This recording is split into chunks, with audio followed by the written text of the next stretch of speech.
Kiranya Tuhan memberkati kita semua dalam sukacita dan damai sejahtera. Amin.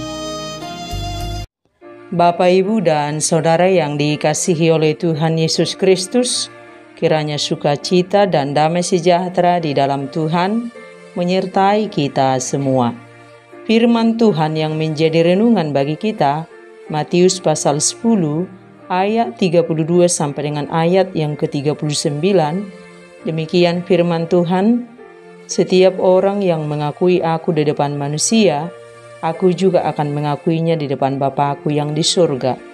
Tetapi barang siapa menyangkal aku di depan manusia, aku juga akan menyangkalnya di depan Bapa-Ku yang di surga. Jangan kamu menyangka bahwa aku datang untuk membawa damai di atas bumi. Aku datang bukan untuk membawa damai, melainkan pedang. Sebab aku datang untuk memisahkan orang dari ayahnya, anak perempuan dari ibunya, menantu perempuan dari ibu mertuanya, dan musuh orang ialah orang-orang seisi rumahnya. Barang siapa mengasihi bapa atau ibunya lebih daripadaku, ia tidak layak bagiku. Dan barang siapa mengasihi anaknya laki-laki atau perempuan lebih daripadaku, ia tidak layak bagiku. Barang siapa tidak memikul salibnya dan mengikut aku, ia tidak layak bagiku. Barang siapa mempertahankan nyawanya, ia akan kehilangan nyawanya, dan barang siapa kehilangan nyawanya karena aku, ia akan memperolehnya." Demikian firman Tuhan.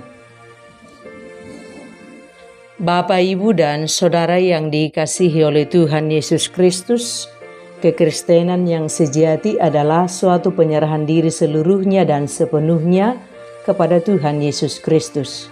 Juru selamat kita tidak mencari pria atau wanita yang hanya memberi waktu luangnya pada malam hari atau waktu masa pensiunnya kepadanya.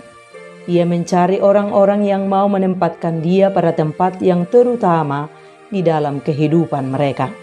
Sekarang ini ia sedang mencari orang-orang yang tidak hanyut tanpa tujuan pada jalannya. Ia mencari pribadi-pribadi, baik pria atau wanita yang bersedia mengikuti jalannya. Pria dan wanita yang mau mengikut jalan Yesus harus membuat Yesus sebagai pusat hidupnya. Dan ini bukanlah perkara mudah di dunia ini, di mana orang-orang hidup berpusat pada diri sendiri. Cinta diri sendiri adalah rintangan yang paling besar dalam menjadi murid dan menjadi pengikut Yesus Kristus yang setia. Sebab mengikuti Yesus dibutuhkan suatu komitmen yang sungguh-sungguh dan motivasi yang murni, siap menyangkal diri, memikul salib, dan ikut Yesus. Dan saat kita telah menyerahkan hidup kita seluruhnya kepada Yesus, barulah kita berada pada tempat yang dikehendakinya. Balasan yang setimpal dengan pengorbanannya di Kalvari hanyalah penyerahan diri kita seutuhnya, jiwa, roh, dan kehidupan kita kepada Tuhan Yesus Kristus. Hidup kita hanya untuk Tuhan.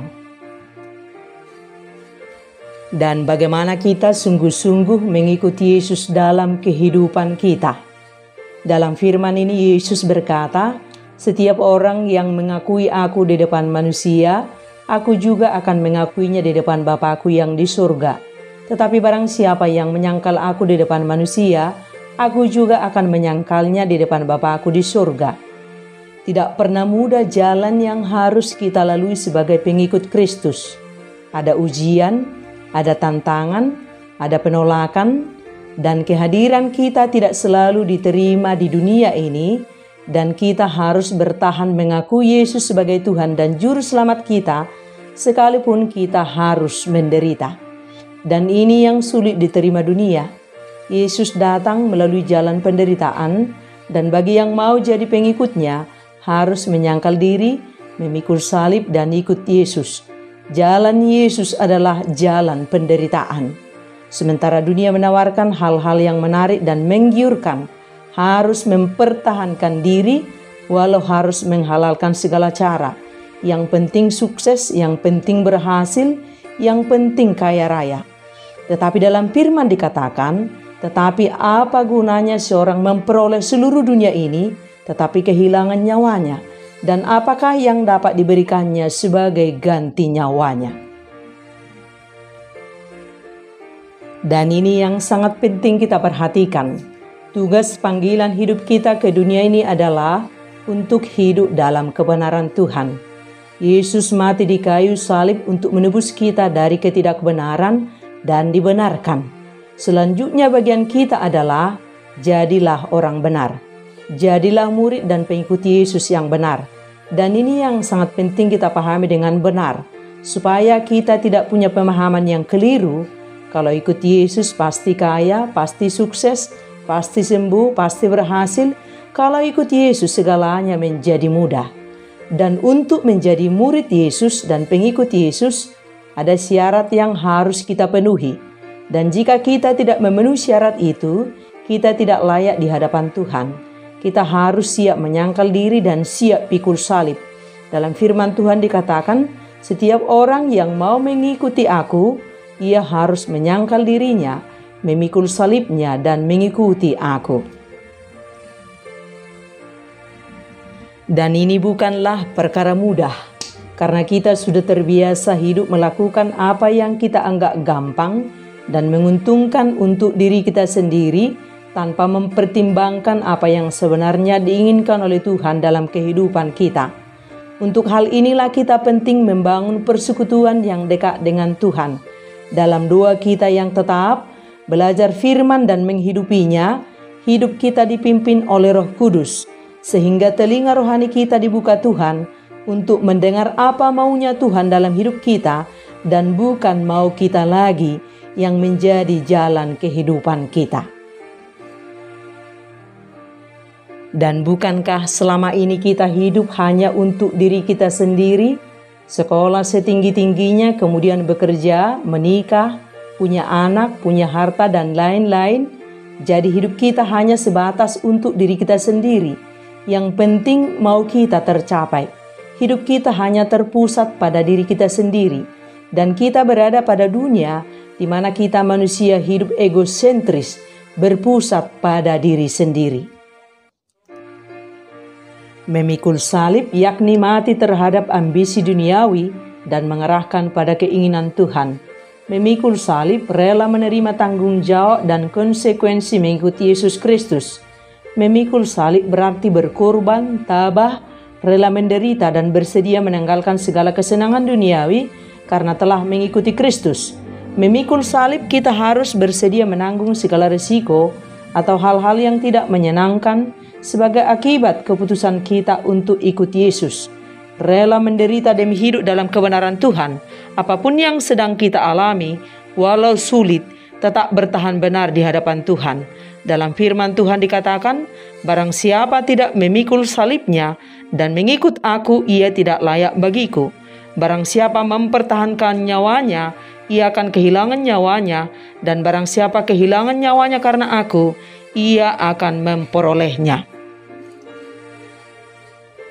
Lebih lanjut, Yesus datang ke dunia ini untuk membawa damai, dan damai itu sudah diberikan kepada dunia ini. Tetapi tidak semua orang mau menerima Yesus. Ada yang menerima dan ada yang menolak. Dan efek dari dua golongan antara yang menerima dan yang menolak, terjadilah pertentangan. Dan itu bisa terjadi di mana saja, dimulai dari lingkungan keluarga. Saat seseorang memilih untuk mengikut Tuhan Yesus dan percaya kepadanya, sedangkan di dalam keluarganya masih ada yang belum dan tidak percaya kepada Yesus, maka yang terjadi adalah pertentangan. Bagaimana pertentangan itu bisa terjadi? Saat si anak percaya kepada Yesus dan si ayah tidak percaya kepada Yesus. Saat si anak percaya kepada Yesus dan si ibu tidak percaya kepada Yesus. Saat menantu perempuan memilih percaya kepada Yesus, sedangkan ibu mertuanya tidak percaya kepada Yesus, maka disitulah akan terjadi pertentangan. Dan saat semua anggota keluarga mau menerima Yesus, ayah menerima Yesus, ibu menerima Yesus, anak menerima Yesus, ibu mertua menerima Yesus, menantu menerima Yesus, maka rukun damailah semua di dalam kasih Tuhan. Tetapi saat ibu mertua tidak menerima Yesus, sementara menantunya menerima Yesus, di sini akan terjadi pertentangan.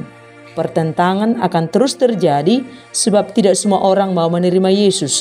Sekalipun api Roh Kudus sudah diturunkan, sekalipun Yesus sudah mati di kayu salib untuk membawa damai ke dunia ini. Yesus datang ke dunia, Ia memberikan damai di hati orang yang percaya. Dalam firman Tuhan dikatakan, damai sejahtera ku tinggalkan bagimu, damai sejahtera ku berikan kepadamu. Ia mendamaikan orang yang percaya dengan Allah. Ia mendamaikan orang percaya dengan orang percaya. Kalau begitu, apa yang dimaksudkan Yesus pada waktu Ia berkata bahwa Ia bukan datang membawa damai, tetapi pertentangan? Ini konteksnya tentang pengutusan murid-murid untuk memberitakan Injil. Artinya adalah pada waktu Yesus atau Injil diberitakan kepada suatu kelompok orang atau keluarga, akan selalu ada orang-orang yang percaya dan orang yang tidak percaya, dan itu telah terjadi sejak Yesus datang ke dunia ini. Pertemuan dengan Yesus akan menyebabkan setiap orang harus memilih antara menerima atau menolaknya. Dan dunia serta manusia di dalamnya selalu terbagi ke dalam dua golongan, yakni golongan yang menerima Kristus dan golongan yang tidak menerimanya. Antara orang yang percaya dengan orang yang tidak percaya bukan terjadi damai, tetapi justru terjadi perpecahan dan pertentangan. Dan ini bisa terjadi dalam satu keluarga, sebagaimana dikatakan dalam firman Tuhan, "Kamu menyangka bahwa aku datang untuk membawa damai di atas bumi. Bukan. Kataku kepadamu, bukan damai, melainkan pertentangan. Sebab kegelapan tidak akan pernah bersatu dengan terang." Sekali ikut Yesus, selamanya ikut Yesus. Amin.